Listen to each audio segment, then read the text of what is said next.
वाहिगुरु जी का खालसा वाहिगुरु जी की फतेह। सत श्री अकाल, नमो बुधाय। जम्मू निवासी साथियों, अस्सलाम वालेकुम साथियों। वॉइस ऑफ मानवता न्यूज चैनल पर आप सभी का स्वागत है। मैं मेघराज सिंह अमेरिका। साथियों, आप सभी जानते हैं कि हम लेकर आते हैं जिसका नाम है, प्रोग्राम का नाम आज की मुलाकात जिंदे लोगों के साथ। जिंदे हम उन्हीं को मानते हैं जो सच बोलना जानते हैं, वरना झूठ बोलकर या चुप रहना तो मुर्दे भी जानते हैं।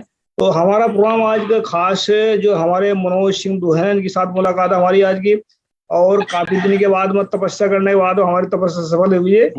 हम काफी दिन से लगे हुए थे कि इसमें तकरीबन तो सोच रहे थे कि इनसे बात की जाए। तो इनका मनोज सिंह जी, आपने हमें टाइम दिया, इसके लिए शुक्रिया आपका। थैंक यू आपका भाई साहब। मनोज सिंह जी, आपका वॉइस ऑफ मानवता न्यूज चैनल को बहुत बहुत स्वागत। सत श्री अकाल। वाहिगुरु जी का खालसा, वाहिगुरु जी की फतेह। वाहिगुरु जी का खालसा, वाहिगुरु जी की फतेह। हमारे साथ विजेंद्र सिंह जी जुड़े हैं और दूसरे हमारे साथ में जुड़े गुरविंदर सिंह जी कनाडा से, वो भी अपना कैमरा ऑन करें। विजेंद्र सिंह जी, आपका भी वॉइस ऑफ मानवता न्यूज चैनल बहुत बहुत स्वागत। वाहिगुरु जी का खालसा, सत श्री अकाल जी। Thank you. पहले हम बात करेंगे तकरीबन आधा घंटे मनोज सिंह जी से, उसके बाद में हम इनसे सवाल जवाब देंगे। मनोज सिंह जी, जैसे हम देखते हैं आपकी जो कार्यगारी है, जो मतलब काफी दिन से आप लगे हैं इस मसले में, और थोड़ा सा इसमें काफी दिनों से लोग आपको जांच भी रहे हैं, आप क्या कर रहे हैं, थोड़ा सा अपने बारे में बता दीजिए। उसके बाद हम क्वेश्चन स्टार्ट करते हैं कि आपका जो थोड़ा सा सिख धर्म में आने से पहले वाले क्या थे। तो 5 मिनट में इसका अपना विरोध बता दीजिए प्लीज। सर, मेरा नाम मनोज सिंह दुहन, मैं रोहतक हरियाणा में मेरा जन्म हुआ, और मेरी जो स्कूलिंग रही वो 6th standard to 12th standard मेरी आरएसएस के स्कूल में मेरी स्कूलिंग रही। लेकिन आरएसएस को मैंने समझ लिया था उस दौरान, और उसके बाद भी मैंने इस पे काफी स्टडी किया। लेकिन जब हरियाणा में 2016 में जाट रिजर्वेशन मूवमेंट चला, तो उसमें गवर्नमेंट ने मुझे फॉल्सली इम्प्लीकेट कर लिया था 6 केसेस में, और मुझे जेल में डाल दिया। तो करीबन 4.25 साल जेल में मैं रहा। तो वहां मुझे सिक्खी की समझ मुझे जो है वो मेरे अंदर पैदा हुई। हालांकि जो रूपरेखा थी सिक्खी की, वो मेरे दिमाग में पहले से कुछ कुछ बन चुकी थी, लेकिन मैं फाइनल नहीं उसके ऊपर स्टेप ले पा रहा था। तो जेल में जाने के बाद मुझे हौसला हुआ, और मैं जेल से बाहर आने के बाद 4.25 साल जेल में रहने के बाद बाहर आने के बाद मैंने सिक्खी को अडॉप्ट कर लिया, या सिक्खी ने मुझे अडॉप्ट कर लिया। जी मनोज सिंह जी, जैसे हम देखते हैं उसमें एक बार वामसिक पे प्रोग्राम में देखा हमने आपको, और बहुत सारे जो लोग देखते हैं आपको, मतलब खुल के बात करते हैं आप। तो खुल के बात करने वालों को आरएसएस की धमकी मिलती है, और बहुत सारे जो डरपोक लोग हैं, मैं उनको डरपोक मानता हूँ, जो धमकी देते हैं कि वो डरने वाला ही धमकी देता है दूसरे को। जो आदमी बेखौफ होता है कभी किसी को धमकी नहीं देता है। तो उन्हें जो धमकी देते हैं आप लोगों को, उनमें से मतलब कौन कौन से जो संस्थाएं के लोग हैं, थोड़ा इसके बारे में बताएं, फिर हम क्वेश्चन करेंगे आपके जो उसमें गुरुमुखी के बारे में आपने स्टार्ट किया काम जी। सर, धमकी तो जो है, असल में धमकी ही नहीं देते वो तो मतलब कि अपने योजनाओं को अमली जामा भी पहना देते हैं। जैसे हमारे कई साथियों के ऊपर केसेस लगे, मैं खुद 4.25 साल जेल में रहा, और सीबीआई केसेस मेरे ऊपर अब भी चल रहे हैं। तो केवल धमकी का मसला नहीं है कि केवल वर्बली वो धमकी देते हो, बल्कि वो तो अपनी जो योजनाएं हैं उनको पूरा करते हैं, क्योंकि प्रशासन उनके साथ है, सरकारें उनकी हैं। हाँ जी जी जी। मनोज सिंह जी, जैसे आपने बताया है कि इसमें पिछली बार जो है ना, जो गुरुमुखी की बात कर रहे हैं हम, तो गुरुमुखी की जो लिपि है उसके लिए आप क्या मतलब कर रहे हैं, इसके लिए क्या मतलब कौन सा काम स्टार्ट किया आपने? सर, इसके लिए हमने अभी 250 मेंबर्स को लेकर गुरुमुखी स्कूल इंटरनेट के माध्यम से आपके जूम के थ्रू जो है वो हमने शुरू किया है, और ग्रुप बनाया है, व्हाट्सएप ग्रुप, जिसके थ्रू सब एक दूसरे से कनेक्टिविटी रखते हैं। तो इसमें रिस्पॉन्स अच्छा आ रहा है। हरियाणा के अंदर, वेस्ट यूपी में जो नॉन पंजाबी स्पीकिंग जो लोग हैं, वो इससे जुड़कर गुरुमुखी सीख रहे हैं जी। और हमारा टारगेट हर महीने 500 लोगों को गुरुमुखी सिखाने का है, जिसमें हम लोग काम कर रहे हैं। यूनियनिस्ट गुरुमुखी स्कूल के नाम से ये ग्रुप्स जो है हमने शुरू किए। जी जी जी। तो इसमें हम चाहेंगे जो अभी आप काम कर रहे हैं, ताकि हम उसको चैनल पे चला सके, उसका फुटेज, उसको कोई वीडियो वगैरह जो भी है बनाते हैं, उसको तकरीबन हमें सेंड करने की कोशिश करें, या सेंड करने का जो है कृपाल तक रहे, कृपा ऐसे कह सकते हैं। तो नहीं, श्योर श्योर भेजेंगे सर, अपने चैनल हाँ को जी। चलाएंगे ताकि मतलब अच्छे काम को हम आगे तक लेके जा सकें। तो जो अभी आने वाले जो वक्त में आपका जो फ्यूचर प्लान है वो मतलब क्या करने का है? अभी तो जो हालात चल रहे हैं, बहुत सारे लोगों को मतलब धमकियां मिल रही हैं, बहुत सारे मतलब पार्टियां बना रहे हैं, बहुत सारे पता नहीं क्या क्या कर रहे हैं। तो आने वाले वक्त में आप लोग क्या करना चाहते हैं? सर हमारा आने वाले वक्त में प्रोग्राम है कि हम अपने ऑर्गेनाइजेशन को संगठनात्मक ढांचे में उसको लेकर आएंगे, ऑर्गेनाइजेशनल स्ट्रक्चर में हम लेकर आएंगे, क्योंकि अभी हम लोगों का जो कार्य था वो प्रचारात्मक ज्यादा था। हमने पूरे नॉर्थ इंडिया के अंदर ही नहीं, मतलब वर्ल्ड में जो है अपनी यूनियनिस्ट आइडियोलॉजी को पूरा प्रचारित प्रसारित कर दिया है। और जहां जहां इस आइडियोलॉजी से जो जो लोग सहमत हुए हैं उनको हम ऑर्गेनाइजेशन में लेकर ऑर्गेनाइजेशनल स्ट्रक्चर को खड़ा करेंगे। और इस काम में हमें करीबन जो हमने अनुमान लगाया है 3 महीने और लगेंगे इस काम में। तो अगले 3 महीने तक हम लोग अपने संगठन का ऑर्गेनाइजेशनल स्ट्रक्चर बनाने में जो है कोशिश कर रहे हैं, वो करेंगे हम। और दूसरा हमारा प्लान है कि सर छोटू राम जी एक अखबार चलाया करते थे, जाट गजट। हालांकि वो अखबार उसके आगे जाट जुड़ा हुआ था, लेकिन वो अखबार बेसिकली पंजाब का न्यूज़पेपर था, उर्दू न्यूज़पेपर था वो, और वो अखबार वीकली न्यूज़पेपर था। तो मेरे पास उस अखबार की 21 ईयर्स की फाइल्स हैं जी और वो सारा अखबार उर्दू में है। तो उस प्रोजेक्ट में भी हम लोग अभी वर्किंग हमने शुरू कर दी है कि उसको उर्दू से हिंदी में ट्रांसलेट हम लोग करवा रहे हैं। जी जी जी। तो इसमें जैसे मतलब आपने बताया कि जो जो है मतलब जो किसान आंदोलन फिलहाल जो पहले जाट आंदोलन चला था उसके बारे में बताया आपने, तो अभी जो किसान आंदोलन चल रहा है इसको आप किस नजरिए से देख रहे हैं? जैसा जैसे पावरफुल पहले था किसान आंदोलन, अब तो इसमें तकरीबन तकरीबन 26 जनवरी से पहले जो कार्रवाइयां हुई हैं उसमें तकरीबन सरकार भी डरी हुई थी उस वक्त। 11-11 पता नहीं कितनी मीटिंग भी हुई है उनके साथ में। 26 तारीख के बाद में, जनवरी के बाद में ऐसे जा रहा है कि किसान आंदोलन मेरे ख्याल से, मुझे मेरा अंदाजा हो सकता है शायद गलत हो, तो ये हैक कर लिया गया है क्योंकि सरकार के कान पर जूं नहीं रेंग रही है, मतलब वो जूं मतलब वो बात करने के लिए राजी नहीं है। तो आप किसान आंदोलन को किस तरफ देख रहे हैं? इसको किस तरफ जा रहा है? जी सर किसान आंदोलन को मैं देख रहा हूं कि भाई किसान मूवमेंट और ज्यादा मैच्योर हुई है, क्योंकि 26 जनवरी के बाद जिस तरीके से सरकार ने किसान मूवमेंट के खिलाफ प्रोपगेंडा किया, तो ये लीडरशिप को ये समझ में आ गया है कि भाई सरकार किस हद तक जा सकती है। अभी भी गवर्नमेंट जो है और जो गुंडे हैं फासिस्ट हिंदूवादी शक्तियों के, उन्होंने करनाल के अंदर कुरुक्षेत्रा में जो है वो गुरुद्वारों के बाहर अब भी प्रदर्शन उन्होंने किए हैं और माहौल खराब करने की कोशिश की है। तो ऐसी बात नहीं है कि ये लोग चुप बैठे हुए हैं, ये अपनी वर्किंग कर रहे हैं। लेकिन बीच में कोरोना जो है उसकी वेव आ गई थी यहाँ इंडिया में, जिसकी वजह से जो है हमें यूं महसूस हुआ कि भाई मामला सारा ठंडे बस्ते में चला गया है। ठंडे बस्ते में नहीं गया है, उल्टा और ज्यादा जो है इसमें तेजी आ चुकी है और लोग बहुत ज्यादा परिपक्वता के साथ इस मूवमेंट को आगे बढ़ा रहे हैं। जी। तो इसमें मैं लास्ट में सवाल करना चाहता हूँ ये, क्योंकि बाकी हमारे साथ मेहमान जुड़े हैं डॉक्टर कृपाल सिंह जी हमारे, बहुत ये डॉक्टर कृपाल सिंह जी हमारे जो वॉइस ऑफ मानवता टीवी चैनल की रीढ़ की हड्डी हैं, और विजेंद्र सिंह जी भी तकरीबन ये अच्छा काम कर रहे हैं हमारे साथ, मतलब वॉइस ऑफ मानव के साथ जुड़े हैं, हमारे साथ जुड़े। हम तो सबको वॉइस ऑफ मानवता का मतलब ही है कि लोगों की खुद की आवाज है। तो इसमें जो है अब जैसे मतलब डॉक्टर कृपाल सिंह जी, मैं बाद में उस सवाल बाद में पूछूंगा आपसे। डॉक्टर कृपाल सिंह जी कोई सवाल करना चाहते हैं इनसे भाई साहब से? हाँ जी, पहले तो सरदार मनोज सिंह जी, वाहिगुरू जी का खालसा वाहिगुरू जी फतेह। वाहिगुरू जी की फतेह sir. Welcome to the Sikh भाईचारा, which you are already part of it, and thank you sir. you know आप बहुत कमेंडेबल काम कर रहे हैं। You know, जिस हौसला अफजाई से, जिस बहादुरी से आप काम ये कर रहे हैं वो बहुत शलाघायोग है। हमारे मनों में आपके लिए बहुत सत्कार है। Thank you. जो आपकी जो भी मदद चाहिए हम पूरी उसकी कोशिश करेंगे कि उस कर सकें आपके लिए। सर हाँ जी। ये जो आपने मिशन सर्वत्र के भला का जो आपने सिर पर लिया है, it's has been overdue. You know साडे विच जेडे ने गुरु नानक साहब ते भगती दी लहर दे जेडे जिवें कबीर जी ने, नामदेव जी ने, भगत अन्ना जी ने, रविदास जी ने, सारियां ने 15ਵੀਂ ਸਦੀ ਤੋਂ ਬਲਕਿ ਉਸ ਤੋਂ ਪਹਿਲਾਂ ਦਾ ਹੀ ਜਦੋਜਹਿਦ ਕਰ ਰਹੇ ਆ ਕਿ ਵੀ ਸਾਡੀ ਸਮਾਜਿਕ ਬਰੋਬਰਤਾ ਕਿਵੇਂ ਹੋਵੇ।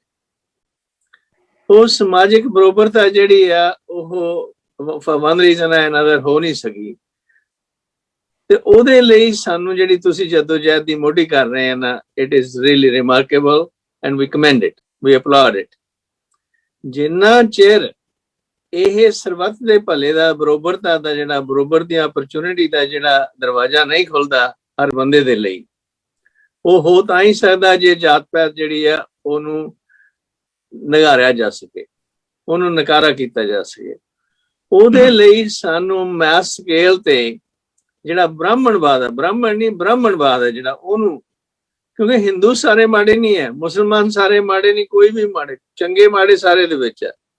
ਪਰ ਇਹ ਜਿਹੜੀ ਬਿਮਾਰੀ ਪੈਦਾ ਹੋਈ ਹੈ ਬ੍ਰਾਹਮਣਵਾਦ ਦੀ ਹੈ, ਜਿਹੜੀ ਮਨੂ ਦੀ ਸੋਚਣੀ ਤੇ ਜਿਹੜੇ ਈਵਨ ਜੇ ਮਨੂ ਨੇ ਸ਼ੁਰੂਆਤ ਇਸ ਤਰੀਕੇ ਨਾਲ ਨਾ ਵੀ ਕੀਤੀ ਹੋਵੇ, ਡਿਵੀਜ਼ਨ ਆਫ ਲੇਬਰ ਦੇ ਤੌਰ ਤੇ ਕੀਤੀ ਹੋਵੇ, ਪਰ ਜੋ ਰੂਪ ਹੁਣ ਇਸ ਦਾ ਉਹ ਜਿਹੜਾ ਦੇਸ਼ ਦੇ ਲਈ ਹਾਨੀਕਾਰਕ ਹੈ।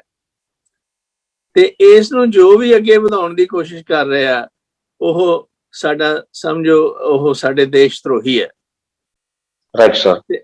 ਤੇ ਇਹਦੇ ਲਈ ਜੋ ਆਪ ਕੰਮ ਚੱਕ ਰਹੇ ਆ ਤੇ ਦੂਜਿਆਂ ਨੂੰ ਉਭਾਰ ਰਹੇ ਆ, ਦਿਸ ਇਜ਼ ਰੀਅਲੀ ਰੀਅਲੀ ਕਮੈਂडेबल। मेरे को ये है फिक्र अब कि जो किसान मूवमेंट इतना चिर चल रही है, गवर्नमेंट पर जो भी नहीं सिर की गवर्नमेंट ਦੇ ਸਿਰ ਤੇ, ਉਹ ਹਲੇ ਵੀ ਕਿਸੇ ਦੀ ਸੁਣਵਾਈ ਨਹੀਂ ਕਰ ਰਹੇ। ਤੇ ਹੁਣ ਕੀ ਪ੍ਰੋਗਰਾਮ ਨੇ ਫਿਊਚਰ ਦੇ ਲਈ ਕਿ ਵੀ ਇਹ ਜਿਹੜਾ ਹੈਗਾ जदोजहद कंटिन्यू रखी जा सके?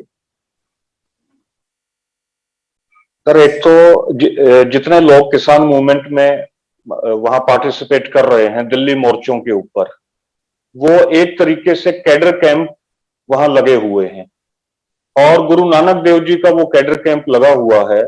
मुझे ऐसा लगता है कि अभी हमें जो है 2021 में जो सेंसस आएगा, उस सेंसस के ऊपर हमें वर्क करना चाहिए, सिख लीडरशिप को वर्क करना चाहिए कि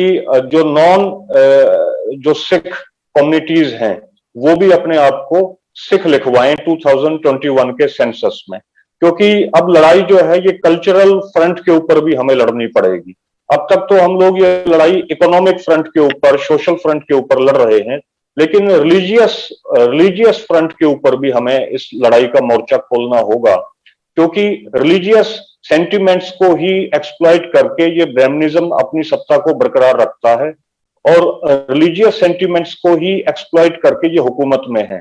तो हमें भी, जैसे मोहन भागवत ने आदिवासियों से ये अपील की कि 2021 के सेंसस में जो आदिवासी हैं वो अपना धर्म हिंदू धर्म लिखवाएं, तो ठीक उसी तरीके से सिख लीडरशिप को भी मिशनरी जील दिखाते हुए, इस पर्सपेक्टिव में भी काम करते हुए, इस एस्पेक्ट पर भी काम करते हुए ये अपील करनी चाहिए और इसका प्रोपेगेंडा करना चाहिए कि हम लोग भी अब जो है अपने आप को सिख लिखवाएंगे। तो मैं ऐसा मानता हूं कि किसान मूवमेंट के साथ अगर हमारा पॉजिटिव रिलीजियस एस्पेक्ट जुड़ जाता है तो ये ब्राह्मणवाद के लिए बहुत बड़ा जो है ये झटका होगा और ब्राह्मणवाद का इससे बहुत बड़ा नुकसान होगा। Thank you ji, that's a very good thought. ਤੇ ਨਾਲੇ ਜਿਹੜਾ ਇੱਕ ਹੋਰ ਪ੍ਰੋਬਲਮ ਇਹ ਵੀ ਆ ਕਿ ਵੀ ਜਿਵੇਂ ਅੱਜ ਕੱਲ ਸਫਾਈ ਸੇਵਕ ਅਲੱਗ ਨੇ, ਰਵਿਦਾਸੀਏ ਅਲੱਗ ਨੇ, ਹੋਰ ਦੂਜੇ ਅਲੱਗ ਹੋ ਰਹੇ ਨੇ। ਉਹ ਜਿਹੜਾ ਬ੍ਰਾਹਮਣਵਾਦ ਜਿਹੜੀਆਂ ਚੀਜ਼ਾਂ ਚਾਹੁੰਦੇ ਆ ਉਹਦੇ ਤੋਂ ਆਪਣੇ ਆਪ ਹੀ ਕਰੀ ਜਾਂਦੇ ਨੇ, ਬਜਾਏ ਇਹ ਸਮਝਣ ਦੇ ਕਿ ਬਈ ਅਸੀਂ ਇੱਕ ਦੂਜੇ ਨਾਲ ਜੁੜੀਏ, ਇਕੱਠੇ ਹੋਈਏ, ਇੱਕ ਦੂਜੇ ਨਾਲ ਘੱਟੋ ਘੱਟ ਖਾਣੇ ਦੀ ਸਾਂਝ ਪੈਦਾ ਕਰੀਏ, ਖਾਣ ਪੀਣ ਦੀ ਸਾਂਝ ਪੈਦਾ ਕਰੀਏ, ਗੱਲਬਾਤ ਦੀ ਸ਼ੁਰੂਆਤ ਕਰੀਏ। ਉਹਦੇ ਲਈ ਕੀ ਬੰਦੋਬਸਤ ਹੋ ਸਕਦਾ ਤਾਂ ਕਿ ਇਹ ਬਜਾਏ ਆਪਣੇ ਆਪ ਨੂੰ ਸ਼ਿਕਾਰ ਬਣੀ ਜਾਣ ਬ੍ਰਾਹਮਣਵਾਦ ਦੇ, ਕਿਸੇ ਨਾਲ ਇਹਨੂੰ ਸਮਝ ਸਕਣ ਕਿ ਵੀ ਸਾਡਾ ਭਲਾ ਇੱਕ ਦੂਜੇ ਦੇ ਨਾਲ ਜੁੜ ਕੇ ਹੀ है। सर, उसके लिए जो है ना हमारे अंदर समझ पैदा होनी चाहिए कि भाई हमारा असली दुश्मन कौन है। सर छोटू राम जी कहा करते थे कि ए भोले जमींदार, माने ए भोले किसान, तू मेरी दो बात मान ले, एक ले बोलना सीख, दूसरा दुश्मन पहचान ले। तो हम लोग दुश्मन को पहचानना अभी तक नहीं सीखे हैं, और अगर हमें दुश्मन की पहचान हो जाए तो फिर पूरे भारत के लोग, पूरे साउथ एशिया के लोग उस दुश्मन को ही हैंडल करने में, उसे ही टैकल करने में फिर वर्किंग शुरू कर देंगे। तो इसे जो है प्रिंसिपल कंट्राडिक्शन कहा जाता है कि भाई कंट्राडिक्शन तो इस मुल्क के अंदर और भी हैं। ये बात सही है कि हर जाति दूसरी जाति के साथ उसकी कंट्राडिक्शन हो सकती है और समाज के अंदर बहुत सारी समस्याएं भी हो सकती हैं, but what is the principal contradiction? लेकिन सबसे बड़ी समस्या कौन सी है? और मैं ऐसा मानता हूं कि जो सबसे बड़ी समस्या है वो हमारा कॉमन मिनिमम प्रोग्राम होना चाहिए। और माओ त्से तुंग जो चाइना में थे वो भी यही कहा करते थे कि भाई प्रिंसिपल कंट्राडिक्शन को हमें सबसे पहले सॉर्ट आउट करना होगा। तो भारतीय संदर्भ में हम देखेंगे, इंडियन पर्सपेक्टिव में हम देखेंगे तो यहाँ कॉरपोरेट का और कॉरपोरेट जिसको पैसा देता है ब्राह्मणिज्म, इनका जो गठजोड़ है, जिसे सर छोटूराम जी मंडी और फंडी का गठजोड़ कहा करते थे, मंडी फंडी कहा करते थे, ये हमारी प्रिंसिपल कंट्राडिक्शन है। तो प्रिंसिपल कंट्राडिक्शन की हमारे अंदर अगर समझ पैदा हो जाए तो मैं ऐसा मानता हूं कि फिर जो छोटे छोटे इश्यूज हैं वो इश्यूज भी डिसॉल्व हो जाएंगे, वो इश्यूज भी खत्म हो जाएंगे। जैसे एक बार महाराष्ट्र के अंदर मराठवाड़ा यूनिवर्सिटी को डॉक्टर अंबेडकर यूनिवर्सिटी उसका नामकरण करने के ऊपर कि भाई मराठवाड़ा यूनिवर्सिटी का नाम बदलकर डॉक्टर अंबेडकर यूनिवर्सिटी रखा जाए, ये मूवमेंट चला था। तो जितने भी शेड्यूल्ड कास्ट ऑर्गेनाइजेशंस थे या जितने भी बहुजन मूल निवासी और जो है दलित ऑर्गेनाइजेशंस थे, वो सारे ऑर्गेनाइजेशंस इस बात पे वर्किंग कर रहे थे कि भाई हम मराठवाड़ा यूनिवर्सिटी का नाम बदलकर जो है वो डॉक्टर अंबेडकर यूनिवर्सिटी करेंगे। तो साहब कांसीराम जी ने जो है इस मूवमेंट में कोई पार्टिसिपेट नहीं किया। साहब कांसीराम जी से जो पूछा गया कि आपके बामसेफ ने, आपके ऑर्गेनाइजेशन ने या आपने जो है इस मूवमेंट में पार्टिसिपेट क्यों नहीं किया, तो साहब कांसीराम जी ने कहा कि मैं नहीं चाहता कि हमारे कैडर की एनर्जी वो छोटे कामों में लगे। मैं ये चाहता हूं कि हम लोग सरकार बनाएं, हम लोग सत्ता में आए और जिस दिन हम लोग सत्ता में आ जाएंगे उस दिन हम लोग नई यूनिवर्सिटीज भी डॉक्टर अंबेडकर साहब के नाम पर बना देंगे और पुरानी यूनिवर्सिटीज के नाम भी हम बदल देंगे जहां हमें जरूरत महसूस होगी कि इनके नाम बदले जाने चाहिए। तो जो छोटे इश्यूज हैं, इसी तरीके से एक बार चीनी का रेट, शुगर का रेट 16 रुपए हो गया था, 16 रुपीज। तो पूरे मुल्क के अंदर मूवमेंट चला, तो साहब कांसीराम जी ने इस मूवमेंट में कोई पार्टिसिपेट नहीं किया।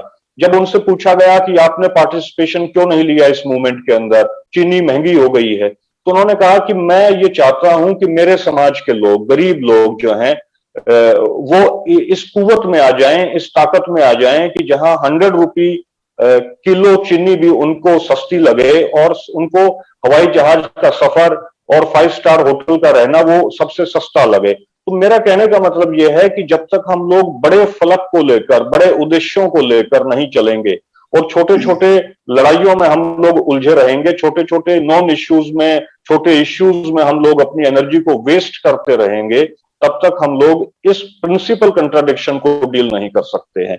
और ये प्रिंसिपल कंट्राडिक्शन आज जितना गहरा गया है इस मुल्क में, उतना कभी ये गहराया नहीं था। आज जितने खतरनाक तरीके से ये principal contradiction of India Indians को एक्सप्लॉइट कर रहा है, इतना कभी किसी शासक ने जो है आज तक एक्सप्लॉइटेशन इस मुल्क में नहीं किया है। तो प्रिंसिपल कंट्राडिक्शन की समझ जो है वो हमें छोटे इश्यूज से बचने में रोकेगी और हम लोग इस तरीके से आगे बढ़ पाएंगे। जी जी, वेरी गुड पॉइंट जी, थैंक यू गुड पॉइंट। बताना चाहते हैं, हमारा प्रोग्राम लाइव जा रहा है फेसबुक पर, कोई सवाल करना चाहता मनोज जी से तो कर सकते हैं आकर के। मनोज धवन जी, देखो हमने जो प्रोग्राम स्टार्ट किया है इसका एक तो वॉइस ऑफ मानवता है, ये इसका मतलब है कि पूरे विश्व के लोगों की आवाज। एक हमने स्टार्ट किया राष्ट्र ऑफ बेगमपुरा, जो हिंदू राष्ट्र को गिराने के लिए हमने तैयार किया। उसको राष्ट्र मन भारत को संत रविदास जी कहते हैं बेगमपुरा कहते हैं, गुरु नानक साहब कहते हैं उसको हले में निहिचल राज कहते हैं, और गुरु अर्जन साहब कहते हैं उसको हले में राज, और गुरु गोविंद सिंह जी कहते हैं उसको खालसा राज। और उसको सारा मिलाकर देखा जाए तो सच्चाई का राज कह देते हैं। तो सच्चाई के राज के लिए हमने मानव समाज पार्टी का गठन भी कर रहे हैं और बहुत जल्दी यहाँ पे इसको सिस्टम को चेंज करेंगे। और ये जो ब्राह्मणवाद जो जिसके पीछे लगे, हमने इसके देश का नाम भी रख दिया है, सोच लिया इनको कौन से देश में भेजना। इसका नाम गोबरस्तान का नाम रखेंगे, जहाँ पर ये गोबर और अपने गाय को साथ ले जाए, ये खाए पिए जो मर्जी करे, क्योंकि उनकी मनपसंद की चीज है वो। तो दूसरों को उसमें फंसा कर रखते हैं तो खुद फंस जाएगा तो क्या दिक्कत है इनको। तो ऐसा आने वाले वक्त में इसको 2024 तक हमारा टारगेट है भारत को सोने का बाज, कहते हैं सोने की चिड़िया थी कभी ये, तो सोने का बाज बनाएंगे उसको हम, ना के सोने की चिड़िया, क्योंकि हमारा मकसद ही भारत में सच्चाई का राज कायम करना है। इसी करके हमने बेगमपुर राष्ट्र खोला है, ये 22 मानवता खोला, और आने वाले वक्त में 25 लैंग्वेज हम पढ़ाना भी स्टार्ट कर रहे हैं, ताकि सच्चे पूरे विश्व के अंदर फैल जाए। विजेंद्र सिंह जी कुछ सवाल करना चाहते हैं आप?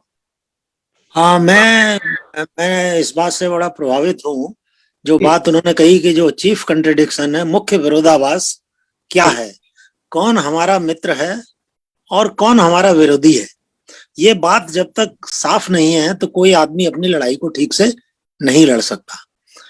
हाँ, ये जो समस्या है हमारी शोषित किसान मजदूरों की, कि वो सबसे बड़ी समस्या है कि इस जातिवाद और सांप्रदायिकता, दो दुश्मन उनके ऐसे हैं जो उनको एक नहीं होने देते। Right sir. उसमें जिसे वो वर्णाश्रम धर्म कहते हैं, यानी उस जातिवाद को जिसमें कि हजारों जातियों में लोगों को बांट रखा है, उसको वो धर्म कहते हैं। अगर कोई विरोध करता है तो उन लोगों को लगता है मेरे धर्म का विरोध कर रहा है, लेकिन वो धर्म का विरोध करना इसलिए स्वाभाविक है कि जब मानव जाति के मानव अधिकारों का हनन होगा, जब शिक्षा से भी वंचित रखा जाएगा, लोगों को संपत्ति से वंचित रखा जाएगा, स्वास्थ्य सेवाओं से वंचित रखा जाएगा, उन्हें दरिद्र बना के रखा जाएगा, तो स्वाभाविक है कि वो ऐसी व्यवस्था का विरोध करेंगे। मगर जो व्यवस्था है जिसे वो वर्णाश्रम धर्म कहते हैं, उसमें वो एंटी सोशल सिस्टम है। उसमें जो वंचित लोग हैं, जो इस व्यवस्था के मारे हुए लोग हैं, विक्टिम्स ऑफ द सिस्टम, वो कभी इकट्ठे नहीं हो सकते। वो इसलिए इकट्ठे नहीं हो, वो इतनी जातियों में बटे हुए हैं।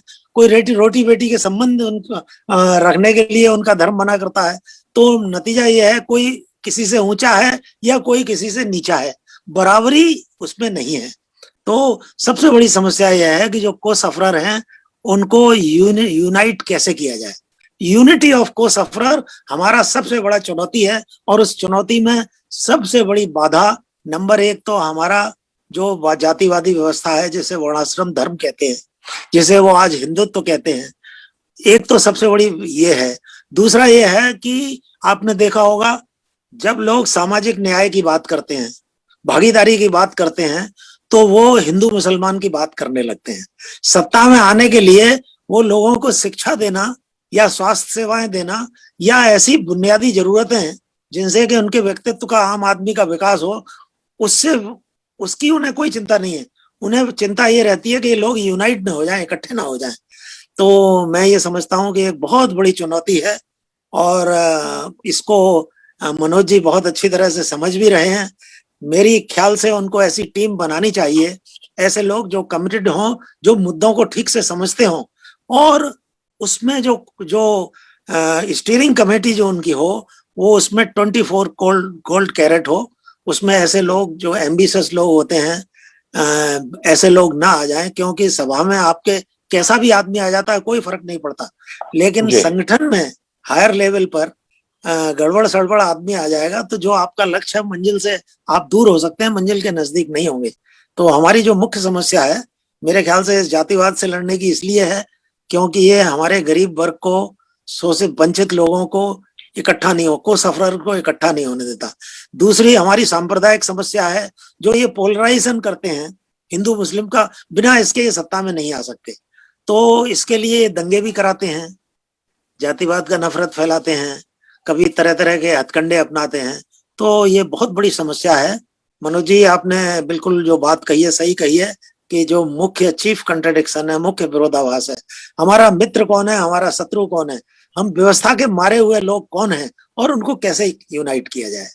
ये इस बात से मैं आपकी से बहुत प्रभावित हूँ, लेकिन इसमें सफल आप जब ही होंगे जब टॉप लेवल पे जो आपकी जो कार्यकारिणी होगी, जो असली कर्ता धर्ता होंगे, वो बड़े तपे हुए, समझदार, मजे हुए लोग होंगे, जो कि उद्देश्य के प्रति पूर्ण रूप से समर्पित होंगे, एक मिशन उसे समझेंगे। एक आजकल जैसे राजनीति धंधा बन गई है, वो धंधा नहीं समझेंगे। बस मेरा इतना ही निवेदन है। धंधे को चौपट करने के लिए आ रहे हैं हम, बहुत जल्दी आएंगे। और इसमें मनोज सिंह जी, अगर हो सके तो आपने जितने लोगों के साथ, लोग आपके जो जुड़े हुए साथ में, उनके अंदर सच्चाई और ईमानदारी इतनी ठूस कर भर दीजिए, मरे से मरा आदमी भी लीडरशिप के बनने के लायक बन जाएगा। हर एक आदमी लीडर बन सकता है, तो उसके अंदर सच्चाई और ईमानदारी आ जाए। मैं गारंटी के साथ में कह सकता हूँ। तो आपका सवाल तो था, विजेंद्र सिंह कोई सवाल हो तो रखते थे, लेकिन हम बताना चाहते हैं कि जात पात जो है ना, जात पात और वर्ण व्यवस्था वाला कोई धर्म होता ही नहीं है। अब उसको कंडम करते हैं, भी धर्म होता ही कि ऊंच नीच वाला और जात पात वाला कोई धर्म हो नहीं सकता।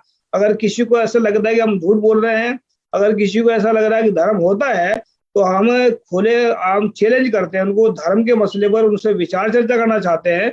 जद मर्जी आमर्जी अपने टीवी पर बुला लें, हमारे साथ में आ जाए, तो हम इसको मानते ही नहीं है कि धर्म और जो जात पात और वर्ण व्यवस्था धर्म होता है। मनदीप सिंह जी कुछ सवाल करना चाहते हैं मनोज सिंह जी से? मैं ऐसा है कि 20 दिन पहले मैंने मनोज को मैसेज किया था कि आप वॉइस ऑफ मानवता पर, मैंने भी इनविटेशन दिया था, और आज मैं खुश हूं कि आपने उनको बुला ही लिया अपने तौर पर ही, क्योंकि हम आपस में मेघराज और मैं भी बातें करते रहते थे कि हमें मनोज को बुलाना चाहिए इस प्रोग्राम में।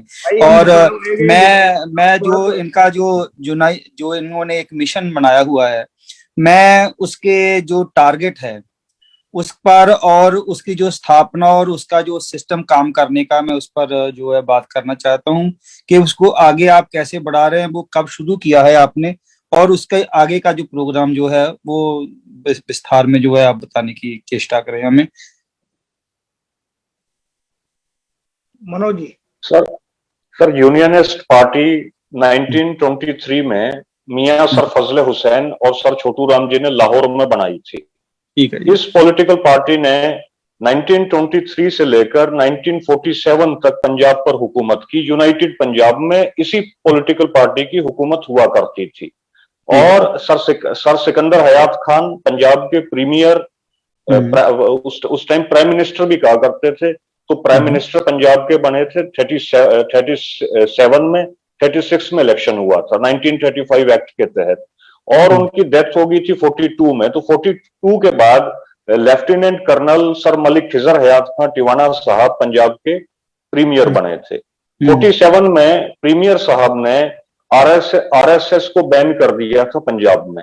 ऑफिशियली इंडिया के अंदर अगर आरएसएस को सबसे पहले किसी ने बैन किया है तो वो lieutenant colonel sir Malik Khizar Hayat Khan Tiwana sahab ने पंजाब में बैन किया था। लेकिन 47 में यूनियनिस्ट ब्लॉक टूट गया, क्योंकि पंजाब का डिवीजन हो गया। जो पार्टिसिपेशन जो डिवीजन जो था वो बेसिकली पंजाब का था, और पंजाब को ही सबसे ज्यादा इसमें नुकसान हुआ था। तो इसके बाद यूनियनिस्ट ब्लॉक टूट गया, पंजाबी ब्लॉक टूट गया, और जिसकी वजह से नेहरू जैसे लोग इस मुल्क के प्रधानमंत्री बने। तो इंडिया के अंदर जो है यूनियनिस्ट आइडियोलॉजी को कभी भी कांग्रेस सरकारों ने या मौजूदा सरकारों ने वो ऊपर नहीं आने दिया, क्योंकि ये एक ऐसा प्लेटफॉर्म था जिस प्लेटफॉर्म के अंदर सभी को स्पेस दिया गया था। जैसे बाबू मंगूराम मग्गोवालिया साहब भी यूनियनिस्ट पार्टी से उन्होंने इलेक्शन लड़ा था 46 में, और वो जीते भी थे। इसी तरीके से इसमें मुसलमान भी थे, हिंदू भी थे, सिख भी थे, क्रिश्चियन भी थे। तो ये आइडियोलॉजी खत्म हो गई थी, और इस आइडियोलॉजी को दोबारा से खड़ा करने के लिए हमने 2015 में 9 जनवरी 2015 को, क्योंकि 9 जनवरी 1945 को सर छोटू राम जी की डेथ हुई थी, तो उन्हीं की लिगेसी को उठाकर कि भाई जो उनके काम अधूरे रह गए थे वो काम हम लोग पूरे करें, जो महापुरुषों के अधूरे काम रह गए थे वो काम हम लोग पूरा करें। तो 9 जनवरी 2015 को हमने दोबारा से इस यूनियनिस्ट आइडियोलॉजी को प्रचारित प्रसारित करने के लिए हमने यूनियनिस्ट मिशन एक ऑर्गेनाइजेशन बनाया, और इसका प्रचार प्रसार हमने शुरू किया। लेकिन हरियाणा में जब फरवरी 2016 में जाट रिजर्वेशन मूवमेंट चला, तो सरकारों को लगा कि ये यूनियनिस्ट आइडियोलॉजी का प्रचार प्रसार नहीं होना चाहिए, ये भाईचारे की विचारधारा का प्रचार प्रसार नहीं होना चाहिए। तो उन्होंने इस आइडियोलॉजी को रोकने के लिए मेरे ऊपर 6 झूठे केसेस लगाकर जाट आरक्षण के, जिसमें जो है भड़काऊ भाषण का मुकदमा, एक हरियाणा का फाइनेंस मिनिस्टर होता था कैप्टन अभिमन्यु, उसकी कोठी को जलाने का मुकदमा, सर्किट हाउस को जलाने का मुकदमा, इस तरीके से 6 केसेस अलग अलग धाराओं में लगाकर मुझे जेल में डाल दिया, और 3.25 साल मैं जेल में रहा। तो सरकार की मंशा ये थी कि ये जो विचारधारा है यूनियनिस्ट पार्टी की, ये जो विचारधारा है यूनियनिस्ट आइडियोलॉजी, इसकी भ्रूण हत्या गवर्नमेंट करना चाह रही थी मुझे जेल में डालकर। लेकिन गुरु नानक देव जी की कृपा से जो है मेरी जमानत हो गई। केसेस तो मेरे ऊपर अब भी चल रहे हैं, लेकिन मैं जमानत के ऊपर हूं। और बाहर आने के बाद हमने दोबारा से उसी यूनियनिस्ट विचारधारा को रिवाइव करने के लिए दोबारा से वर्किंग हमने शुरू कर दी है। और आज आप देख रहे हैं कि पूरी दुनिया के अंदर ये कम से कम मैसेज पूरी दुनिया में चला गया है कि भाई सर छोटू राम जी, बाबू मंगू राम मग्गोवालिया जी, मियां सर फजल हुसैन साहब, सर सिकंदर हयात खान, खिजर हयात खान टिवाना साहब, इन लोगों ने भी इस दुनिया में एक विचारधारा दी थी जो पंजाब की विचारधारा थी। और पंजाब से उठकर ये विचारधारा पूरे भारत में फैलनी थी, लेकिन 47 में पार्टीशन हो गया, जिसकी वजह से हमें बहुत बड़ा सेटबैक लगा। तो इस विचारधारा को ही हम लोग प्रचारित प्रसारित कर रहे हैं। ठीक है। और इसमें कुछ सिख शख्सियतों का भी नाम आता है जब यूनियनिस्ट मिशन की आप बात करते हैं। कोई सिख जो हमारी शख्सियतें हैं उस समय, जब खिजर हयात खान टिवाना की बात आप कर रहे हैं, उस समय कुछ सिख शख्सियतों का भी नाम आता है उसमें, के नहीं आता? क्योंकि उन्होंने भी एक तरीके से फाइट तो तब भी किया था जब अंग्रेजों ने जो संविधान सभा बनाई है या जो भी कुछ उस समय हुआ था, राजनीति उथल पुथल हुई है, उसमें सिख शख्सियतों के नाम बहुत स्पष्ट रूप में आते हैं। मगर यूनियनिस्ट मिशन में भी इनका नाम आता है, किसी सिख शख्सियत का और पे नहीं आता है। सर उस जमाने में हमारा यूनियनिस्ट पार्टी का सरदार सुंदर सिंह मजीठिया साहब जो थे, ठीक है, वो यूनियनिस्ट पार्टी को सपोर्ट किया करते थे। सरदार बलदेव सिंह जी थे उस समय, वो यूनियनिस्ट पार्टी को सपोर्ट किया, वो संविधान सभा में भी थे जी। हाँ, और इसी तरीके से जो आपके पंजाब में अभी सिमरनजीत सिंह मान जी हैं, इनके ग्रैंडफादर जो थे वो भी यूनियनिस्ट पार्टी में एमएलसी थे उस जमाने में। तो सिख जो थे वो यूनियनिस्ट पार्टी से जुड़े हुए थे, और उस लिगेसी को ही समझ के जो है, अब हम लोग भी जैसे सिख बन गए हैं तो हम लोग खुद यूनियनिस्ट हैं। तो आप रोहतक के अंदर देखेंगे, रोहतक में जो जाट स्कूल जो बना था फर्स्ट वर्ल्ड वॉर के दौरान, वहां एक कैसल हॉल है, वहां एक हॉल है जिस हॉल को 1937 के बाद जिसको इनोग्रेट किया गया था, जिसमें सर सिकंदर हयात खान का भी पत्थर उस पर लगा हुआ है और सुंदर सिंह मजीठिया साहब का भी उस पर पत्थर लगा हुआ है। तो इस तरह सिख लीडरशिप जो थी वो यूनियनिस्ट पार्टी के कॉन्फिडेंस में थी उस जमाने में। ठीक है। अभी आपने सिमरनजीत सिंह मान के साथ संपर्क किया है अपने इस मिशन को बढ़ाने के लिए कि नहीं किया? नहीं, हमने अभी कोई किसी से संपर्क नहीं किया है सर, पॉलिटिकल जत्थेबंदियों से, क्योंकि हम लोग पॉलिटिकल जत्थेबंदियों से अलग रहकर इस मूवमेंट को सोशली हम लोग चलाना चाह रहे हैं। हाँ जी, पहले सोशली करना अच्छा होता है। हाँ जी, कोई भी चीज करते हैं। हाँ जी सर। हाँ जी, thank you very much sir. Doctor Girbaj Singh ji कोई सवाल और करना चाहते हैं? यस, मनोज सिंह जी, आपने मैंने पीछे न्यूज पढ़ी थी कि कई सौ बंदे जो रिसेंटली अमृत छक के अकाल तख्त या आनंदपुर साहब तो सिंह सज गए ने। Is that right? Is that correct? आपने भी सुना ये बात सच्ची है? हाँ जी सर, हाँ जी। आप उस बाबत कुछ और? हाँ जी, सच्ची है सर। हाँ जी। वो किस बरादरी के? वो जाट बरादरी के लोग हैं या हरियाणा के या कहाँ के लोग हैं वो जो इसमें दाखिल हुए हैं? सर हरियाणा से ही हैं, वो जाट बिरादरी से हैं। हाँ जी। अच्छा, कुछ राजस्थान से भी हैं कुछ साथी हमारे। अच्छा, बहुत खुशी की बात है कि हम सब लोग इकट्ठे हो रहे हैं इसको और भी आगे बढ़ाने के लिए। जो भी आपके को ख्यालात हुए हमसे हमारे से साझे करें जी। तो एक हमारे पास में कमेंट भी आया है, इसमें मतलब हमने पोस्ट डाला था, मनोज सिंह जी आपके नाम से जो पोस्ट डाला था उसमें बालेश भारती का कोई कमेंट आया है। उसमें आपके ऊपर एक सवाल किया उन्होंने। सवाल वो पूछ रहे कि सुनने में आया है कि मनोज दुहन ब्राह्मणों के प्रभाव में आ गए हैं और उन्होंने विदेशी ब्राह्मणों से माफी मांग ली है, क्या ये सच है? सर इस तरीके की अफवाहें जो है ना, इस तरीके की बातें सार्वजनिक जीवन में बहुत उठेंगी, और इस तरह के आरोप जो हैं वो हर एक जो भी क्रांतिकारी शक्तियां हैं उनके ऊपर आज लगते रहे हैं। साहब कांसीराम जी के बारे में भी ये कहा जाता था, मीडिया उनके बारे में ये प्रचारित करती थी कि जो है साहब कांसीराम जी, उनके पास CIA का पैसा आता है। फर्ज करो अगर मुझे ब्राह्मणवाद की शक्तियों से माफी मांगनी होती तो मैं 4 साल जेल में नहीं रहता, मुझे अगर माफी ही मांगनी होती तो ये मुझे दूसरे दिन ही मेरी जमानत कर देते, क्योंकि अपने लोगों को ये लंबे समय तक जेल में नहीं रखते हैं।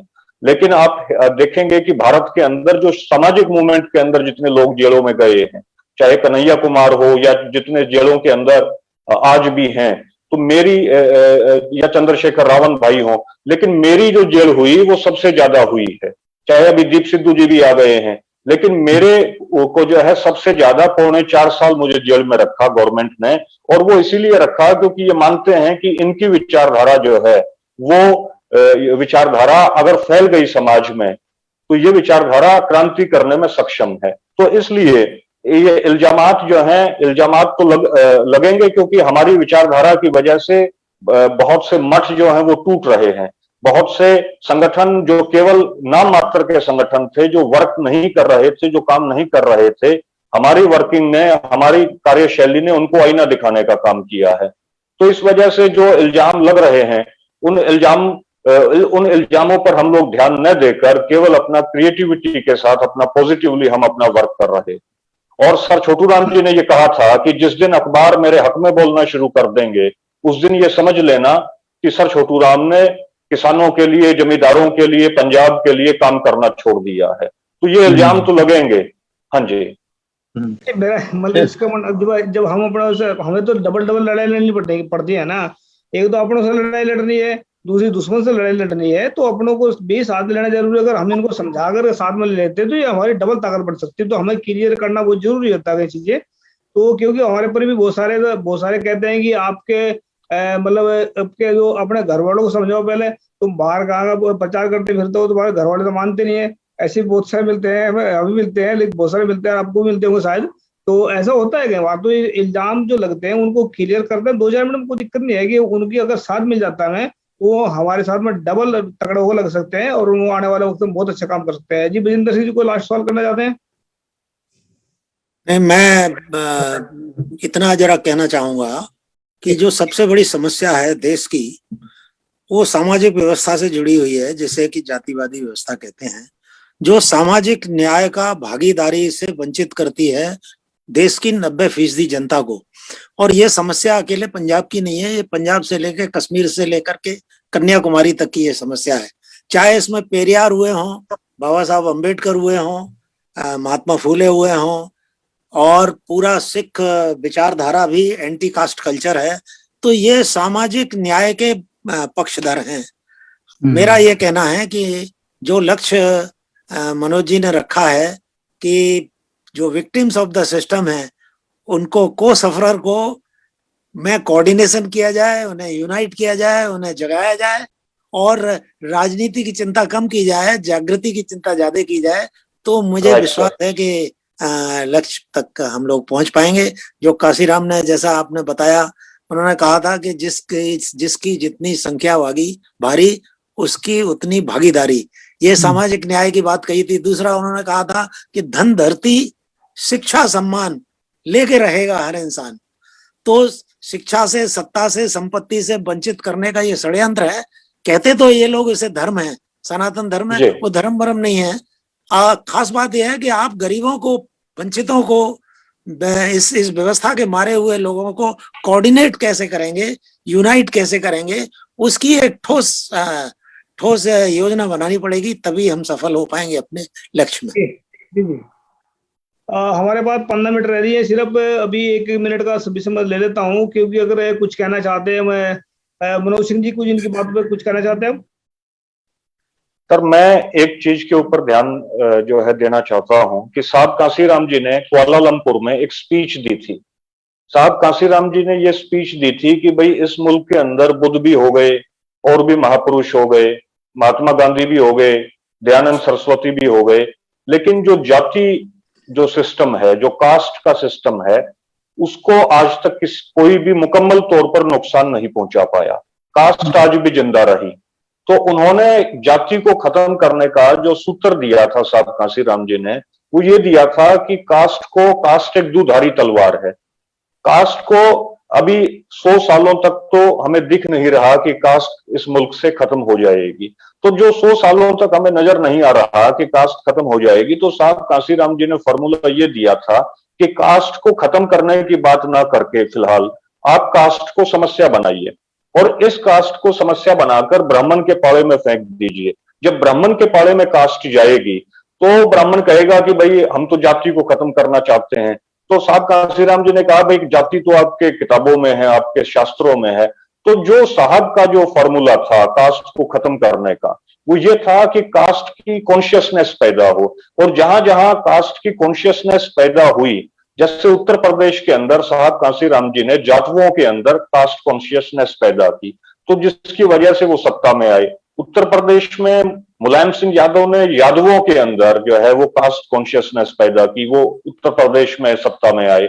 बिहार के अंदर लालू प्रसाद यादव ने यादवों के अंदर और मुसलमानों के अंदर कास्ट कॉन्शियसनेस पैदा की, कम्युनिटी की कॉन्शियसनेस पैदा की। तो MY समीकरण की वजह से लालू प्रसाद यादव जो है उन्होंने 15 साल बिहार पर हुकूमत की। सर छोटूराम जी, मियां सर फजल हुसैन की वजह से पंजाब के अंदर जो मार्शल रेसिस थी, जाट थे, रंगर थे, उनके अंदर कास्ट कॉन्शियसनेस पैदा हुई, तो इन्होंने पंजाब पर हुकूमत की। तो मैं ऐसा मानता हूं, जो साहब कांसीराम जी को मैंने स्टडी किया है, कि जहां कास्ट कॉन्शियसनेस होगी और वहां ब्राह्मण की सत्ता जो है वो पीछे चली जाएगी, और जहां कास्ट कॉन्शियसनेस नहीं होगी वहां उस कास्ट कॉन्शियसनेस का जो स्पेस होगा उस स्पेस को हिंदूवादी फोर्सेस जो हैं वो कवर कर देंगी। तो मैं ऐसा मानता हूं कि अब जो मुद्दे उठते हैं कि भाई हम इंटरकास्ट मैरिजेस करें तो कास्ट खत्म हो जाएगी। इंटरकास्ट मैरिजेस के जो एक्सपेरिमेंट्स थे वो बिफोर 1947 जात पात तोड़क मंडल जो ऑर्गेनाइजेशन था, सिस्टर ऑर्गेनाइजेशन था आर्य समाज का, तो और जिस ऑर्गेनाइजेशन ने डॉक्टर अंबेडकर साहब को भी एनिहिलेशन ऑफ कास्ट, जाति का उच्छेद व्याख्यान देने के लिए आमंत्रित किया था लाहौर में, लेकिन उन्होंने बाद में डॉक्टर अंबेडकर साहब का वो प्रोग्राम रद्द कर दिया था। तो इस ऑर्गेनाइजेशन में जो संतराम बीए जो इस ऑर्गेनाइजेशन के संस्थापक थे, इन्होंने भी पंजाब के अंदर ये एक्सपेरिमेंट किए थे कि हम इंटरकास्ट मैरिजेस करेंगे, लेकिन इंटरकास्ट मैरिजेस होने के बावजूद भी कास्ट खत्म नहीं हुई, कास्ट फिर भी बरकरार रही। तो इनका ये एक्सपेरिमेंट विफल रहा, क्योंकि उसका रीजन ये है कि आज के सोसाइटी में हम लोग इंटरकास्ट मैरिजेस कोई कर ले, कोई लव मैरिज कर ले, इस तरीके से कोई अपनी सहमति से कर ले, वो बातें तो सफल हो सकती हैं, लेकिन आज की स्थिति में इंटरकास्ट मैरिजेस के ऊपर एक वेव पैदा नहीं हो सकती। जो हालात हैं कि हम लोग इस पे सामाजिक मूवमेंट बना दें, इसको सामाजिक आंदोलन बना दें, ये वेव आज के दिन पैदा नहीं होगी। तो जो हो सकता है वो हम लोग काम करें। जो हो सकता है वो ये हो सकता है कि कास्ट जो है उनको जोड़ा जाए, उनको, जैसे साहब कांसीराम जी कहा करते थे कि हम 6000 जातियों को जोड़ने का काम कर रहे हैं, तो कास्ट अपनी आइडेंटिटी को बेशक बरकरार रखे, क्योंकि हम लोग उस कास्ट आइडेंटिटी को एकदम से अगर खत्म करने की बात करेंगे तो इस देश की जो जातियां कास्ट आइडेंटिटी में लंबे समय से रह चुकी हैं उनके लिए बहुत असहज हो जाएगा। जैसे जाट रेजिमेंट अंग्रेजों ने बनाई, तो जो जाट कम्युनिटी है उसके अंदर कास्ट आइडेंटिटी गहरा चुकी है। जाट स्कूल बना रोहतक के अंदर, या जाट गजट उन्होंने अखबार चलाया। इसी तरीके से गुज्जर आइडेंटिटी है, गुज्जर भी अपनी जो ट्राइबल आइडेंटिटी है उसको छोड़ने के लिए कभी तैयार नहीं होंगे। जो अहीर हैं यादव, वो भी अपनी जो ट्राइबल आइडेंटिटी है उसको छोड़ने के लिए कभी तैयार नहीं होंगे। मराठास कभी तैयार नहीं होंगे। तो इस देश के अंदर जो एग्रीकल्चरिस्ट ट्राइब्स हैं, प्रैक्टिकली वो अपनी ट्राइबल आइडेंटिटीज को, जिसे आज कास्ट आइडेंटिटी भी कहा जाता है, उसको छोड़ने के लिए तैयार नहीं होंगे, क्योंकि वो उस आइडेंटिटी को लेकर हिस्ट्री में और खासकर कॉलोनियल हिस्ट्री में वो एक लंबा संघर्ष लड़ चुके हैं, जिसमें फर्स्ट वर्ल्ड वॉर और सेकेंड वर्ल्ड वॉर तक शामिल हैं। तो इसलिए मेरा ऐसा मानना है कि कास्ट को हम लोग डील करें, लेकिन साहब कांसीराम जी के फॉर्मूले से हम लोग डील करें कि कास्ट जो अलग अलग हैं उनका कोऑर्डिनेशन हो, उनका कोऑर्डिनेशन हो कॉर्पोरेट के खिलाफ, उनका कोऑर्डिनेशन हो ब्राह्मणिज्म के खिलाफ। अगर हम लोग सीधा ये कहेंगे कि हम लोग आज जाति को खत्म करेंगे या हम इंटरकास्ट मैरिजेस की आज वेव जो है वो शुरू कर देंगे, तो मुझे ऐसा लगता है कि ये चीजें आज प्रैक्टिकल नहीं है। सर साहब कांसीराम जी का फॉर्मूला जो है वो प्रैक्टिकल है। और दूसरा, वर्ण व्यवस्था में और जाति व्यवस्था में भी एक डिफरेंस है।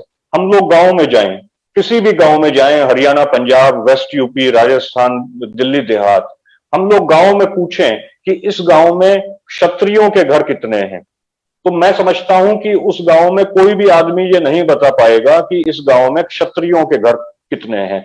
कोई पूछे कि इस गांव में वैश्य समाज के घर कितने हैं, तो जो गांव देहात का आदमी है वो ये नहीं बता पाएगा कि इस गांव में वैश्य कौन होते हैं। किसी से हम पूछें कि गांव में शूद्रों के घर कौन से हैं, तो गांव का कोई भी आदमी हमें ये नहीं बता पाएगा कि भाई शूद्रों के घर कौन से हैं। लेकिन हम ये पूछें कि भाई इस गांव में जाटों के घर कौन से हैं, या इस गांव में सैनियों के घर कौन से हैं, कंबोजों के घर कौन से हैं, चमार बिरादरी के घर कौन से हैं, वाल्मीकि बिरादरी के घर कौन से हैं, तो हर एक आदमी हमें ये बता देगा गांव का कि भाई ये घर यहाँ है और ये उनके घर हैं। तो मैं ये कहना चाह रहा हूं कि जो वर्ण व्यवस्था है वो गांव की सच्चाई नहीं है। वर्ण व्यवस्था केवल किताब से थोपी गई व्यवस्था है, केवल किताब से किया गया प्रोपगेंडा है, जिसमें मनु का नाम लेकर जो है इस मुल्क में प्रोपगेंडा किया जाता है। लेकिन आज तक गांव के अंदर जो वर्ण व्यवस्था का जो स्ट्रक्चर जो ब्राह्मण बताता है कि शूद्र भी होंगे, वैश्य भी होंगे, क्षत्रिय भी होंगे, वो हमें गांव में देखने को नहीं मिलता। गांव में देखने को हमें मिलता है जात पात, गांव में देखने को हमें मिलती है जाति व्यवस्था।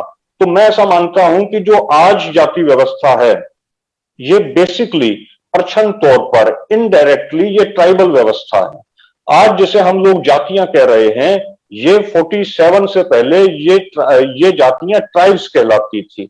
और इसके ऊपर वीटी राजशेखर, जिन्होंने 25 साल एक मैगजीन चलाई थी दलित वॉइस, तो वीटी राजशेखर ने एक किताब लिखी है caste a nation within the nation, जिसके अंदर वीटी राजशेखर ने जो साहब कांसीराम जी का फॉर्मूला है, वीटी राजशेखर ने बताया कि इस मुल्क के अंदर, फर्ज नॉर्थ इंडिया के अंदर या पूरे इंडिया के अंदर ट्राइबल्स लोग थे, जैसे आज आदिवासी हैं। आदिवासी आज मोहन भागवत के कहने पर फर्ज करो सेंसस के अंदर अपना धर्म हिंदू लिखवा दें, तो वो जो आज आदिवासी हैं वो हिंदू धर्म लिखवाने की वजह से जो है वो वर्ण व्यवस्था में आ जाएंगे, वो जाति व्यवस्था में आ जाएंगे।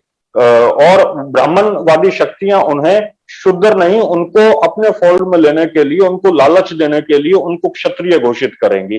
तो इसी तरीके से 1947 से पहले जो ट्राइब्स थी, जिसके अंदर मैं ये मानता हूं कि जो रविदासिया बिरादरी है, चमार बिरादरी है, वो भी एक ट्राइब है, और जाट बिरादरी है वो भी ट्राइब है, कंबोज भी ट्राइब है, वाल्मीकि भी ट्राइब है, ये हम लोग सारे ट्राइबल्स हुआ करते थे। लेकिन 1931 का जब सेंसस हुआ तो उस सेंसस के अंदर हमने गलती से अपना धर्म जो है या बहकावे में आके, इनके प्रोपगेंडे में आके अपना धर्म हिंदू धर्म लिखवा दिया। जैसे आज भी मोहन भागवत ने अपील की है कि ट्राइबल्स अपना धर्म हिंदू धर्म लिखवाएं, और वहां जाटों को आर्य समाज ने क्षत्रिय घोषित किया। अब जाट को क्षत्रिय घोषिट किया और सत्यार्थ प्रकाश में जो चमार बिरादरी है उसके खिलाफ भी दयानंद सरस्वती ने जो है वो बहुत डेरोगेटरी वर्ड्स का इस्तेमाल किया।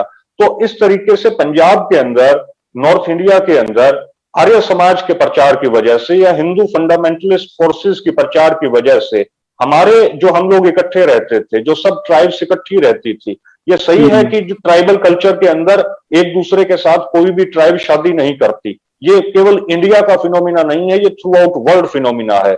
आप अफ्रीकन ट्राइब्स को भी देखेंगे, अफ्रीकन ट्राइब्स भी एक दूसरी ट्राइब के साथ शादी नहीं करती। नॉर्थ ईस्ट के अंदर भी मिजो ट्राइब जो नॉन मिजो है उनके साथ शादी नहीं करते, संथाल ट्राइब गैर संथाल के साथ शादी नहीं करती। ये बात सही है कि इंटर ट्राइब्स मैरिजेस नहीं हुआ करती क्योंकि ये ट्राइबल स्ट्रक्चर है, लेकिन ट्राइब्स के अंदर ऊंच नीच का भेदभाव भी नहीं हुआ करता कि भाई कोई जाट ऊपर है या कोई ब्राह्मण ऊपर है या कोई राजपूत ऊपर है, ये भी ट्राइबल सिस्टम में नहीं था। ये सिस्टम जातीय सिस्टम की वजह से हुआ है। और मैं ऐसा मानता हूं कि 1931 के बाद जब हम लोग सेंसस के अंदर हमने अपना धर्म हिंदू लिखवाया, उसके बाद ये सारी विसंगतियां शुरू हुई। अब अगर कोई ये कहे कि आप जाति को खत्म करो, तो एग्रीकल्चरिस्ट ट्राइब्स को, टू बी वेरी फ्रैंक, ये लगता है कि ये उनके ट्राइब्स के ऊपर हमला है। और इस वजह से जो एग्रीकल्चरिस्ट ट्राइब्स हैं वो अपनी उस ट्राइब को, जिसे आज जाति कहा जाता है, उसे डिफेंड करने की कोशिश करती हैं। और बहुजन मूवमेंट जो है इस एस्पेक्ट को अभी तक जो है पूरे तरीके से समझ नहीं पाई है। साहब कांसीराम जी इस बात को पूरे तरीके से समझ चुके थे, वीटी राजशेखर जी इस बात को समझते हैं, और उनके जो दलित वॉइस उन्होंने 25 साल चलाया, वो पूरे डॉक्यूमेंट्स इस बात के ऊपर हैं। तो मैं ऐसा मानता हूं कि अभी सभी जातियों को, बेशक वो अपनी कास्ट आइडेंटिटीज को रिकॉग्नाइज करें, लेकिन आज जरूरत है कि ब्राह्मणिज्म और कॉरपोरेट का जो गठजोड़ है, इसके खिलाफ अगर हम लड़ाई लड़ना चाहते हैं तो हमें सब जातियों का आपसी भाईचारा हम कम से कम तैयार कर लें। इंटरकास्ट मैरिजेस इस स्टेज के ऊपर ना हो कोई बात नहीं, लेकिन कम से कम एक भाईचारा तो हो। अभी इंटरकास्ट मैरिजेस क्या, इंटरकास्ट मैरिजेस भी जो एक जाति अपनी ही जाति में भी शादी अभी नहीं मतलब कि अभी कर रही है। जैसे जाट और बिश्नोई जो हैं, बिश्नोइयों में भी जाट हैं, लेकिन बिश्नोई और जाटों की शादी नहीं होती। इसी तरीके से मुस्लिम जाट और हिंदू जाट की शादी नहीं होती। जो चमार बिरादरी है, चमार बिरादरी में भी बताते हैं कि 27 सब कास्ट हैं, तो 27 सब कास्ट जो हैं उनकी भी आपस में अभी शादी नहीं होती। या जो शेड्यूल्ड कास्ट की अलग अलग जातियां हैं उनकी भी आपस में अभी शादियां नहीं होती। तो मैं ये मानता हूं कि इसको बहुत बड़ा इश्यू बनाकर हम लोग अभी काम ना करें, हम लोग काम करें, सभी जातियां एक प्लेटफॉर्म पर आए, भाईचारे के तहत आए, और जो हमारे दुश्मन हैं जिसमें ब्राह्मणिज्म है और ब्राह्मणिज्म को जो फाइनेंस करता है कॉरपोरेट, इन दोनों के खिलाफ जो है हम लोग अपने गठजोड़ करें और छोटे इश्यूज के ऊपर हम लोग ना उलझें। तो मैं ये मेरी सोच है। जी जी मनोज सिंह जी, मैं तो चाहता हूं कि अब मतलब जैसा आप बोल रहे हैं काम करना ये ठीक है बिल्कुल बात, लेकिन मैं कुछ ऐड करना चाहता हूं उसमें, और टाइम भी हमारा समाज की तरफ से रहेगा, क्योंकि जिस चीज को हम जानते हैं कि इस चीज हमारा बहुत सारे लोगों को क्या है कि पता ही नहीं है कि इससे हमें नुकसान हो रहा है कि इससे हमें फायदा हो रहा है।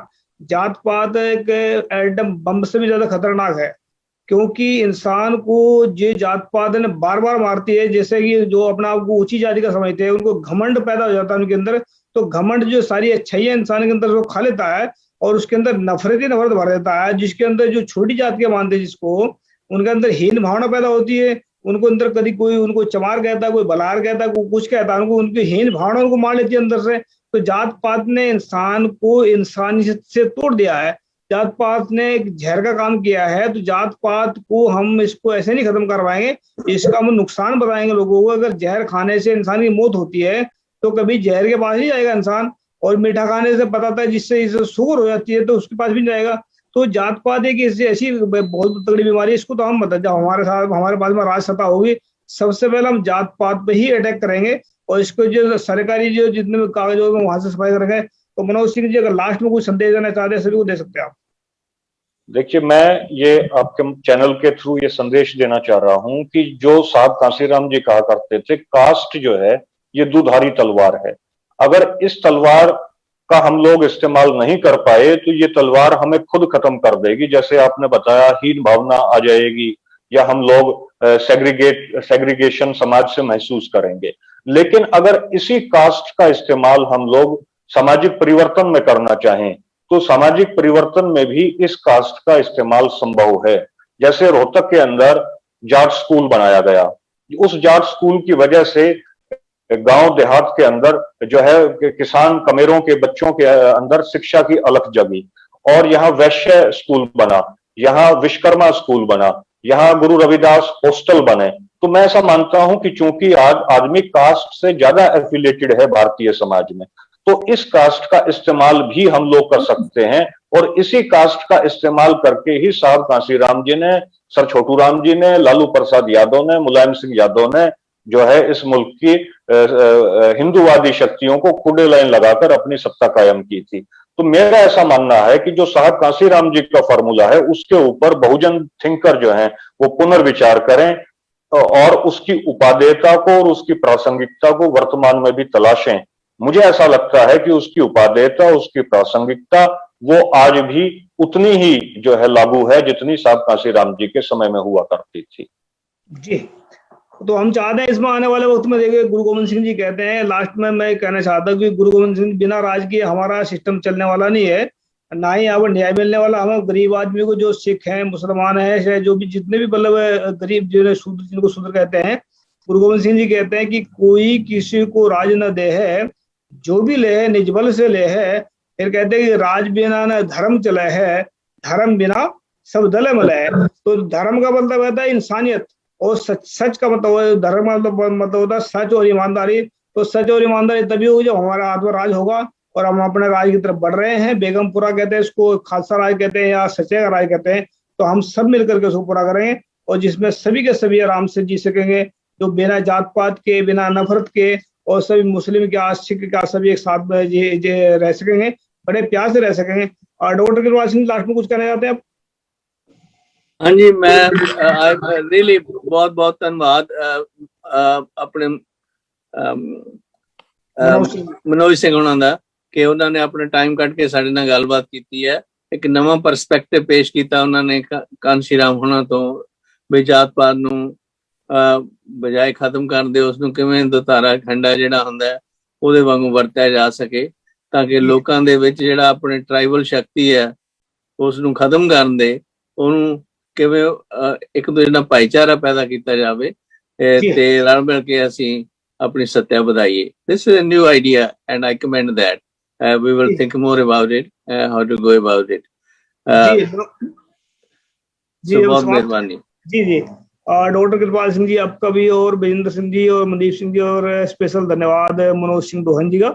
आप हमारे साथ में, इसके लिए थैंक यू, स्पेशल शुक्रिया। और उम्मीद करते हैं आप सभी के सभी सच्चाई और ईमानदारी के रास्ते पर चल करके राज कायम करेंगे मिल करके, और ताकि यहाँ के लोगों को या विश्व के लोगों में सच्चाई और ईमानदारी का राज हो सके, ऐसा हम चाहते हैं सभी से, और ऐसा हम उम्मीद भी करते हैं कि एक दिन सच्चाई का राज काम होगा।